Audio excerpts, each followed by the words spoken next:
नमस्कार दोस्तों। आज की कहानी है वैर का अंत। मुंशी प्रेमचंद द्वारा लिखित। रामेश्वर राय अपने बड़े भाई के शव को खाट से नीचे उतारते हुए भाई से बोले, तुम्हारे पास कुछ रुपए हों तो लाओ, दाह क्रिया की फिक्र करें, मैं बिल्कुल खाली हाथ हूँ। छोटे भाई का नाम विश्वेश्वर राय था। वह एक जमींदार के कारिंदा थे। आमदनी अच्छी थी। बोले, आधे रुपए मुझसे ले लो, आधे तुम निकालो। रामेश्वर, मेरे पास रुपये नहीं हैं। विश्वेश्वर, तो फिर इनके हिस्से का खेत रेहन रख दो। रामेश्वर, तो जाओ कोई महाजन ठीक करो, देर न लगे। विश्वेश्वर राय ने अपने एक मित्र से कुछ रुपए उधार लिए। उस वक्त का काम चला। पीछे फिर कुछ रुपये लिए, खेत की लिखा पढ़ी कर दी। कुल 5 बीघे जमीन थी। 300 रुपये मिले। गांव के लोगों का अनुमान है कि क्रियाक्रम में मुश्किल से 100 रुपये उठे होंगे, पर विश्वेश्वर राय ने षोडशी के दिन 301 रुपये का लेखा भाई के सामने रख दिया। रामेश्वर राय ने चकित होकर पूछा, सब रुपये उठ गए? विश्वेश्वर राय, क्या मैं इतना नीच हूँ कि करनी के रुपये भी कुछ उठा रखूँगा? किसको ये धन पचेगा? रामेश्वर, नहीं, मैं तुम्हें बेईमान नहीं बनाता, खाली पूछता था। विश्वेश्वर, कुछ शक हो तो जिस बनिए से चीज़ें ली गई हैं उससे पूछ लो। साल भर के बाद एक दिन विश्वेश्वर राय ने भाई से कहा, रुपए हों तो लाओ, खेत छुड़ा लाएं। रामेश्वर, मेरे पास रुपए कहाँ से आएं? घर का हाल तुमसे छिपा थोड़ी ही है। विश्वेश्वर, तो मैं सब रुपए देकर जमीन छुड़ाए लेता हूँ। जब तुम्हारे पास रुपए हों, आधा देकर अपनी आधी जमीन मुझसे ले लेना। रामेश्वर, अच्छी बात है, छुड़ा लो। 30 साल गुजर गए। विश्वेश्वर राय जमीन को भोगते रहे। उसे खाद गोबर से खूब सजाया। उन्होंने निश्चय कर लिया था कि यह जमीन न छोड़ूंगा। मेरा तो इस पर मौरूसी हक हो गया। अदालत से भी कोई नहीं ले सकता। रामेश्वर राय ने कई बार यत्न किया कि रुपये देकर अपना हिस्सा ले लें, पर 30 साल में वे कभी 150 रुपये जमा न कर सके। मगर रामेश्वर राय का लड़का जागेश्वर कुछ संभल गया। वे गाड़ी लादने का काम करने लगा और इस काम में उसे अच्छा नफा भी होता था। उसे अपने हिस्से की रात दिन चिंता रहती थी। अंत में उसने रात दिन श्रम करके यथेष्ट धन बटोर लिया और एक दिन चाचा से बोला, काका, अपने रुपए ले लीजिए, मैं अपना नाम चढ़वा लूँ। विश्वेश्वर, अपने बाप के तुम ही चतुर बेटे नहीं हो। इतने दिनों तक कान न हिलाए। जब मैंने जमीन सोना बना लिया तब हिस्सा बांटने चले हो। तुमसे मांगने तो नहीं गया था। जागेश्वर, तो अब जमीन न मिलेगी। रामेश्वर, भाई का हक मारकर कोई सुखी नहीं रहता। विश्वेश्वर, जमीन हमारी है, भाई की नहीं। जागेश्वर, तो आप सीधे न दीजिएगा। विश्वेश्वर, न सीधे दूंगा न टेढ़े से दूंगा। अदालत करो। जागेश्वर, अदालत करने की मुझे सामर्थ्य नहीं है, पर इतना कह देता हूँ कि जमीन चाहे मुझे न मिले, पर आपके पास न रहेगी। विश्वेश्वर, ये धमकी जाकर किसी और को दो। जागेश्वर, फिर ये न कहिएगा कि भाई होकर वैरी हो गया। विश्वेश्वर, 1000 गांठ में रख कर तब जो कुछ जी में आए करना। जागेश्वर, मैं गरीब आदमी 1000 रुपये कहाँ से लाऊंगा? पर कभी कभी भगवान दीनों पर दयालु हो जाते हैं। विशेश्वर, मैं इस डर से बिल नहीं खोद रहा हूँ। रामेश्वर राय तो चुप ही रहा, पर जागेश्वर इतना क्षमाशील न था। वकील से बातचीत की। वह अब आधी नहीं पूरी जमीन पर दांत लगाए हुए था। मृत सिद्धेश्वर राय के एक लड़की तपेश्वरी थी। अपने जीवन काल में वे उसका विवाह कर चुके थे।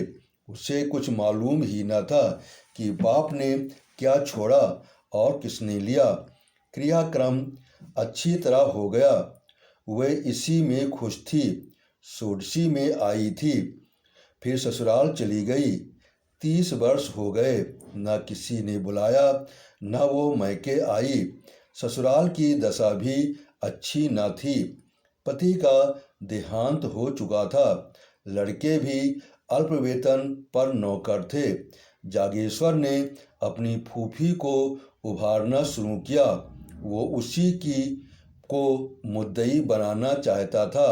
तपेश्वरी ने कहा, बेटा, मुझे भगवान ने जो दिया है उसी में मगन हूँ।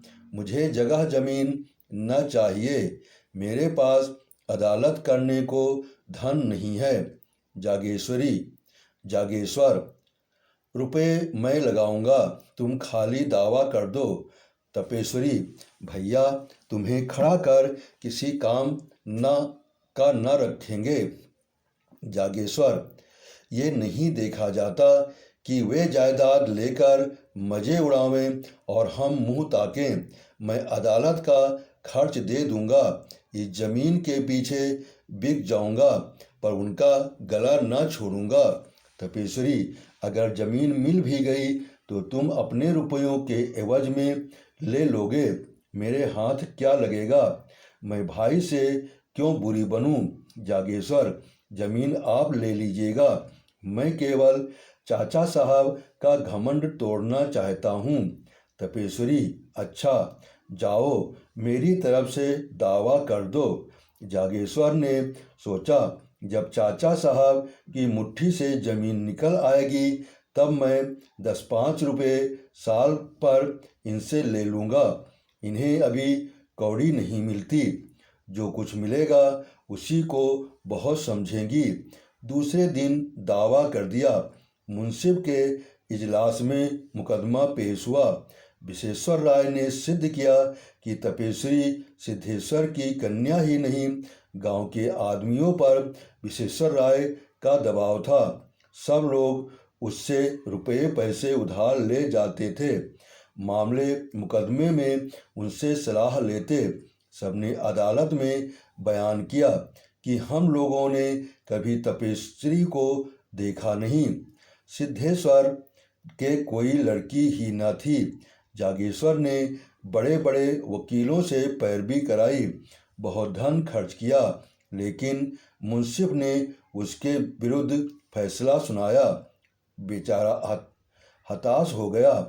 विशेश्वर की अदालत में सबसे जान पहचान थी। जागेश्वर को जिस काम के लिए मुट्ठियों रुपये खर्च करने पड़ते थे वो विशेश्वर मुरव्वत में करा लेता। जागेश्वर ने अपील करने का निश्चय किया।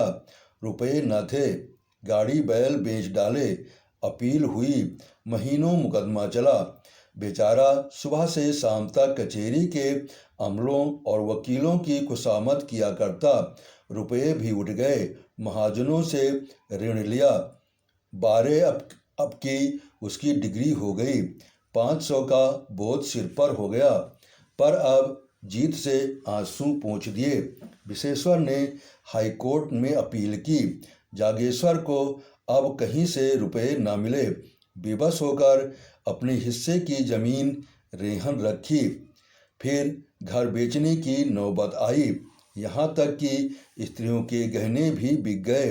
अंत में हाई कोर्ट से भी उसकी जीत हो गई। आनंद उत्सव में बची खुची पूंजी भी निकल गई। 1000 पर पानी फिर गया। हाँ, संतोष यही था कि ये 5 बीघे मिल गए। तपेश्वरी क्या इतनी निर्दय हो जाएगी कि थाली मेरे सामने से खींच लेगी। लेकिन खेतों पर अपना नाम चढ़ते ही तपेश्वरी की नीयत बदली। उसने एक दिन गांव में आकर पूछताछ की तो मालूम हुआ 5 बीघे 100 रुपये में उठ सकते हैं। लगान केवल 25 रुपये था। 75 रुपये साल का नफा था। इस रकम से उसे विचलित कर दिया। उसने आसामियों को बुलाकर उनके साथ बंदोबस्त कर दिया। जागेश्वर राय अपना हाथ मलता रह गया। आखिर उससे न रहा गया। बोला, फूफी जी, आपने जमीन तो दूसरों को दे दी, अब मैं कहाँ जाऊँ। तपेश्वरी, बेटा, पहले अपने घर में दिया जलाकर तब मस्जिद में जलाते हैं। अपनी जगह इतनी जगह मिल गई तो मैके से नाता हो गया, नहीं तो कौन पूछता। जागेश्वर, मैं तो उजड़ गया। तपेश्वरी, जिस लगान पर और लोग ले रहे हैं उसमें 2-4 रुपये कम करके तुम ही क्यों नहीं ले लेते। तपेश्वरी तो 2-4 दिन में विदा हो गई। रामेश्वर पर वज्रपात सा हो गया। बुढ़ापे में मजदूरी करनी पड़ी। मान मर्यादा से हाथ धोया। रोटियों के लाले पड़ गए।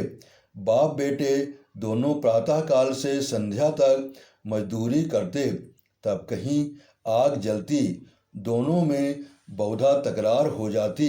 रामेश्वर सारा अपराध बेटे के सिर रखता। जागेश्वर कहता, आपने मुझे रोका होता तो मैं क्यों इस विपत्ति में फंसता। उधर विश्वेश्वर राय ने महाजनों को उकसा दिया। साल भी न गुजरने पाया था कि बेचारे निराधार हो गए। जमीन निकल गई, घर नीलाम हो गया। 10-20 पेड़ थे, वे भी नीलाम हो गए। चौबे जी दूबे न बने, दरिद्र हो गए। इस पर विश्वेश्वर राय के ताने और भी गजब ढाते। वे विपत्ति का सबसे नोकदार कांटा था, आतंक का सबसे निर्दय आघात था। 2 साल तक इस दुखी परिवार ने अपनी मुसीबतें झेली। ये उन्हीं का दिल जानता है। कभी पेट भर भोजन न मिला। हाँ, इतनी आन थी कि नीयत नहीं बदली। दरिद्रता ने सब कुछ किया पर आत्मा का पतन नहीं कर सकी। कुल मर्यादा में आत्मरक्षा की बड़ी शक्ति होती है। एक दिन संध्या समय दोनों आदमी बैठे आग ताप रहे थे कि सहसा एक आदमी ने आकर कहा, ठाकुर चलो, विश्वेश्वर राय तुम्हें बुलाते हैं। रामेश्वर ने उदासीन भाव से कहा, मुझे क्यों बुलाएंगे, मैं उनका कौन होता हूँ। क्या कोई और उपद्रव खड़ा करना चाहते हैं। इतने में दूसरा आदमी दौड़ा हुआ आकर बोला, ठाकुर जल्दी चलो, विश्वेश्वर राय की दशा अच्छी नहीं है। विश्वेश्वर राय को इधर कई दिनों से खांसी बुखार की शिकायत थी, लेकिन शत्रुओं के विषय में हमें किसी अनिष्ट की शंका नहीं होती। रामेश्वर और जागेश्वर कभी कुशल समाचार पूछने भी न गए। कहते, उन्हें क्या हुआ है। अमीरों को धन का रोग होता है। जब आराम करने को जी चाहा पलंग पर लेट रहे। दूध में साबूदाना उबालकर मिश्री मिलाकर खाया और फिर उठ बैठे। विश्वेश्वर राय की दशा अच्छी नहीं है। ये सुनकर भी दोनों जगह से न हिले। रामेश्वर ने कहा, दशा को क्या हुआ है, आराम से पड़े बातें तो कर रहे हैं। जागेश्वर, किसी वैद्य हकीम को बुलाने भेजना चाहते होंगे, शायद बुखार तेज हो गया है। रामेश्वर, यहाँ किसे इतनी फुर्सत है, सारा गांव तो उनका हितू है, जिसे चाहें भेज दें। जागेश्वर, हर्ज ही क्या है, जरा सा जाकर सुन आऊं। रामेश्वर, जाकर थोड़े उपले बटोर लाओ, चूल्हा जले, फिर आना फिर जाना। ठकुर सुहाती करनी आती तो आज ये दशा न होती। जागेश्वर ने टोकरी उठाई और हार की तरफ चला कि इतने में विश्वेश्वर राय के घर से रोने की आवाज़ आने लगी। उसने टोकरी फेंक दी और दौड़ा हुआ चाचा के घर जा पहुंचा। देखा तो उन्हें लोग चारपाई से नीचे उतार रहे थे। जागेश्वर को ऐसा जान पड़ा मेरे मुंह में कालिख लगी हुई है। वो आंगन से दालान में चला गया और दीवार में मुंह छिपाकर रोने लगा। युवावस्था आवेशमय होती है, क्रोध से आग हो जाती है तो करुणा से पानी भी हो जाती है। विश्वेश्वर राय की 3 बेटियां थीं। उनके विवाह हो चुके थे। 3 पुत्र थे। वे अभी छोटे थे। सबसे बड़े की उम्र 10 वर्ष से अधिक न थी। माताजी जीवित थीं। खाने वाले तो 4 थे, कमाने वाला कोई न था। देहात में जिसके घर में दोनों जून चूल्हा जले वो धनी समझा जाता है। उसके धन के अनुमान में भी अतियुक्त से काम लिया जाता है। लोगों का विचार था कि विश्वेश्वर ने हजारों रुपए जमा कर लिए हैं, पर वहाँ वास्तव में कुछ न था। आमदनी पर सबकी निगाह रहती है, खर्च को कोई नहीं देखता। उन्होंने लड़कियों के विवाह खूब दिल खोलकर किए थे। भोजन वस्त्र में, मेहमानों और नातेदारों के आदर सत्कार में उनकी सारी आमदनी गायब हो जाती थी। अगर गांव में अपना रोब जमाने के लिए 200-400 रुपये का लेन देन कर लिया था तो कई महाजनों का कर्ज भी था। यहाँ तक कि छोटी लड़की के विवाह में अपनी जमीन गिरों रख दी थी। साल भर तक तो विधवा ने ज्यों त्यों करके बच्चों का पालन पोषण किया, गहने बेचकर काम चलाती रही। पर जब वह आधार भी न रहा तब कष्ट होने लगा। निश्चय किया कि तीनों लड़कों को तीनों कन्याओं के पास भेज दूं। रही अपनी जान, उसकी क्या चिंता। तीसरे दिन भी पाव भर आटा मिल जाएगा तो दिन कट जाएंगे। लड़कियों ने पहले तो भाइयों को प्रेम से देखा, किंतु 3 महीने से ज़्यादा कोई न रख सकी। उनके घर वाले चिढ़ते थे और अनाथों को मारते थे।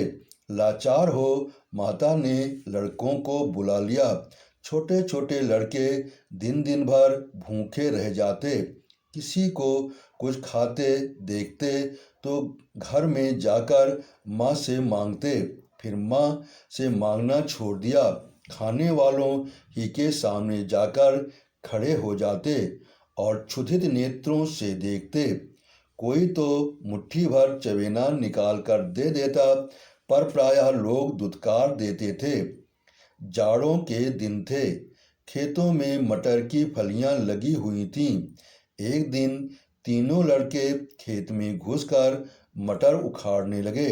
किसान ने देख लिया, दयावान आदमी था। खुद एक बोझा मटर उखाड़ कर विश्वेश्वर राय के घर पर लाया और ठकुराइन से बोला, काकी, लड़कों को डांट दो, किसी के खेत में न जाया करें। जागेश्वर राय उसी समय अपने द्वार पर बैठा चिलम पी रहा था। किसान को मटर लाते देखा। तीनों बालक पिल्लों की भांति पीछे पीछे दौड़े चले आते थे। उसकी आंखें सजल हो गईं। घर में जाकर पिता से बोला, चाची के पास अब कुछ नहीं रहा, लड़के भूखों मर रहे हैं। रामेश्वर, तुम त्रिया चरित्र नहीं जानते, यह सब दिखावा है। जन भर की कमाई कहाँ उड़ गई। जागेश्वर, अपना काबू चलते हुए कोई लड़कों को भूखों नहीं मार सकता।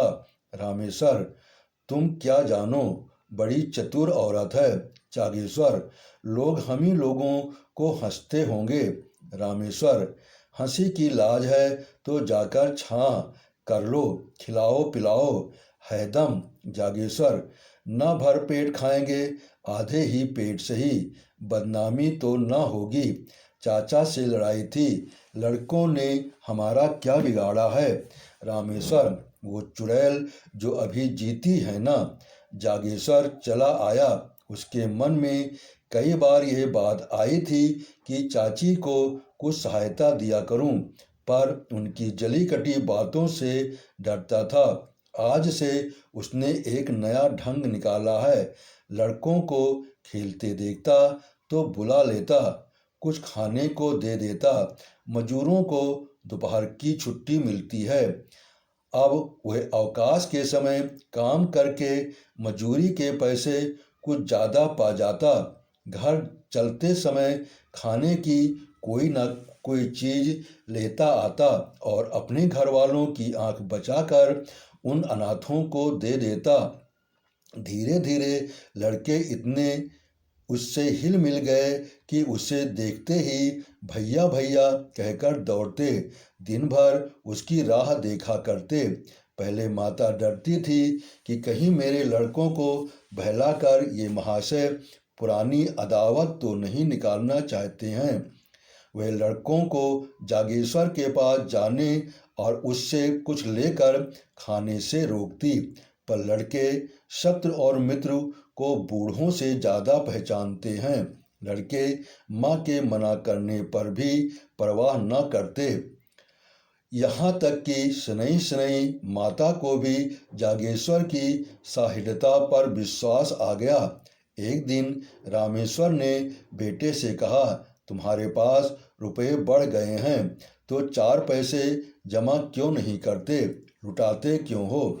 जागेश्वर, मैं तो एक एक कौड़ी की किफ़ायत करता हूँ।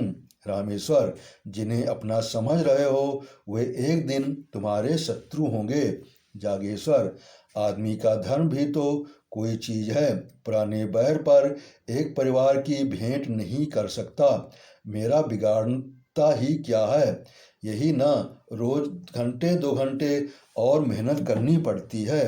रामेश्वर ने मुंह फेर लिया। जागेश्वर घर में गया तो उसकी स्त्री ने कहा, अपने मन की ही करते हो, चाहे कोई कितना ही समझाए। पहले घर में आदमी दिया जलाता है जागेश्वर, लेकिन यह तो उचित नहीं है कि अपने घर में दिया की जगह मोमबत्ती जलाए और मस्जिद को अंधेरा ही छोड़ दे। स्त्री, मैं तुम्हारे साथ क्या पड़ी, मानो कुएं में गिर पड़ी। कौन सुख देते हो? गहने उतार लिए, अब सांस भी नहीं लेते। जागेश्वर, मुझे तुम्हारे कहनों से भाइयों की ज़्यादा जान प्यारी है। स्त्री ने मुंह फेर लिया और बोली, वैरी की संतान कभी अपनी नहीं होती। जागेश्वर ने बाहर जाते हुए उत्तर दिया, वैर का अंत वैरी के जीवन के साथ हो जाता है। आपने कहानी सुनी, इसके लिए आपका बहुत बहुत धन्यवाद। आपने सब्सक्राइब किया, इसके लिए मैं दिल से आभारी हूँ।